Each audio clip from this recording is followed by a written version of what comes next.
ജോലിക്ക് വന്ന് പെട്ടുപോയ ഭാര്യയുടെ അടുത്തേക്ക് ഏകദേശം 3 മാസങ്ങൾക്ക് ശേഷമാണ് ഞാൻ അങ്ങോട്ടേക്ക് പോകുന്നത്. മലയിടുക്കിലെ ഒരു ഗ്രാമം, ആരുമില്ലാത്തൊരു സ്ഥലം, അവിടെയാണ് ഈ ബായി ജീവിക്കുന്നത്. വല്ലാത്തൊരു കഷ്ടമാണ് ഈ ഒരു ജീവിതം എന്ന് പറയുമ്പോൾ. തന്റെ സുഹൃത്തു വഴി ജോലി സ്ഥലത്തേക്ക് എത്തിപ്പെട്ടു. അന്ന് പറഞ്ഞിരുന്നത് എല്ലാ സൗകര്യങ്ങളും എല്ലാം ഉണ്ട്, റോഡ് സൈഡിലാണ് വീടും, കറണ്ടും കടയും മറ്റ് സൗകര്യങ്ങളും എല്ലാം ഉള്ള ഒരു സ്ഥലത്താണ് ജോലിയെന്ന്. ഇവിടെ എത്തിയതിനു ശേഷം ആ പുള്ളി നാട്ടിലേക്ക് ഫോൺ വിളിച്ചിട്ട് ആ സുഹൃത്ത് ഫോൺ പോലും എടുക്കുന്നില്ല എന്ന് പറയുമ്പോൾ അങ്ങനെയുള്ള ഒരു സ്ഥലമാണ്, ആരും ഇല്ലാത്ത ഒരു ഏരിയ.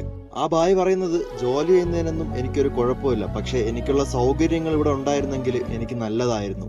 എന്റെ വീഡിയോസ് സ്ഥിരമായിട്ട് കാണുന്നവർക്കറിയാം, ഞാൻ ഒരുപാട് തവണ ഇവിടെ പോയിട്ടുണ്ട്. ആദ്യമായിട്ടൊക്കെ പോകുന്ന സമയങ്ങളിൽ അവിടെ വെട്ടം പോലും ഇല്ല. അതുപോലെ തന്നെ ബായ് കഴിച്ചിരുന്നത് ഒരു തുരുമ്പെടുത്ത പാത്രത്തിലാണ്. അതൊക്കെ എന്നെ കൊണ്ട് കഴിയുന്നത് പോലെ ഞാൻ വാങ്ങി കൊടുത്തിട്ടുണ്ട്. അങ്ങനെ ഏകദേശം 3 മാസങ്ങൾക്ക് ശേഷമാണ് ഇന്ന് ഞാൻ അങ്ങോട്ടേക്ക് പോകുന്നത്. പോകുന്ന വഴിയെന്ന് വെച്ചാൽ മഴ പെയ്യുമ്പോൾ മലമുകളിലെ വെള്ളം ഒലിച്ചു പോകുന്ന വലിയൊരു സ്ഥലത്തൂടെയാണ് പോകുന്നത്. അതുകൊണ്ട് തന്നെ കൃത്യമായ റോഡൊന്നും അവിടെ ഇല്ല.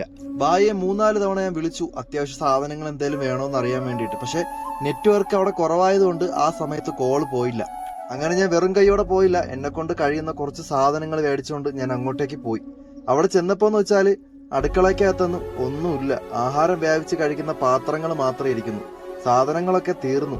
സത്യം പറഞ്ഞാല് ബായിയുടെ വിഷമങ്ങളൊക്കെ കേട്ട് ഞാൻ അവിടെ ഇരുന്ന് കരഞ്ഞുപോയി. അവിടെ നിന്ന് ബായിയെ രക്ഷിക്കണമെന്നുണ്ട്, പക്ഷെ അത് എങ്ങനെ സാധിക്കുമെന്നും എനിക്കറിയത്തില്ല. ചായപ്പത്തി ഖത്തമേ? चाय है, बाकी सब कुछ खत्म था। बुढ़े ने पिछले महीने में आ गई, हाल ही हमारी तनख्वाह काट ली। इस महीने में भी क्या मालूम क्या करेगा। कट किया? हाँ यार, कैसा कटा?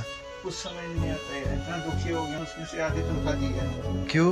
क्या मालूम यार, जो दिमाग के लिए इन लोगों का है, तो क्या कुछ समझ में नहीं आता। 5 बजे उठेगा? 5 बजे उठ जाते हैं, पूरा काम बस लगे रहो। धूप मत देखो, छाया मत देखो, छाया में बैठो मत। यहाँ पे दिन में इतना सेक होता है, इतना गर्म हो जाता है। ये दोपहर में बहुत गर्म है भाई, बहुत गर्म। ബായിയുടെ അടുത്ത് ഒരുപാട് തവണ ഞാൻ നാട്ടിലേക്ക് പോകാൻ പറഞ്ഞിട്ടുണ്ട്. പക്ഷെ 2 വർഷം കഴിയാണ്ട് തന്റെ യജമാനൻ വിടില്ലെന്നാണ് പറയുന്നത്. 2 വർഷം തികഞ്ഞ് നാട്ടിൽ പോകാൻ വേണ്ടിയിട്ട് ദിവസങ്ങൾ എണ്ണിയിരിക്കുകയാണ് ഈ ഒരു ബായ്. എന്നെ കൊണ്ട് അവിടെ നിന്ന് രക്ഷിക്കാൻ കഴിഞ്ഞില്ലെങ്കിലും എന്നെ കൊണ്ട് പറ്റുന്നത് പോലെ ആ ബായിയെ ഞാൻ സഹായിക്കും. അപ്പൊ ശരിയെന്നാ, അടുത്തൊരു വീഡിയോ കാണാം. Tata, bye bye.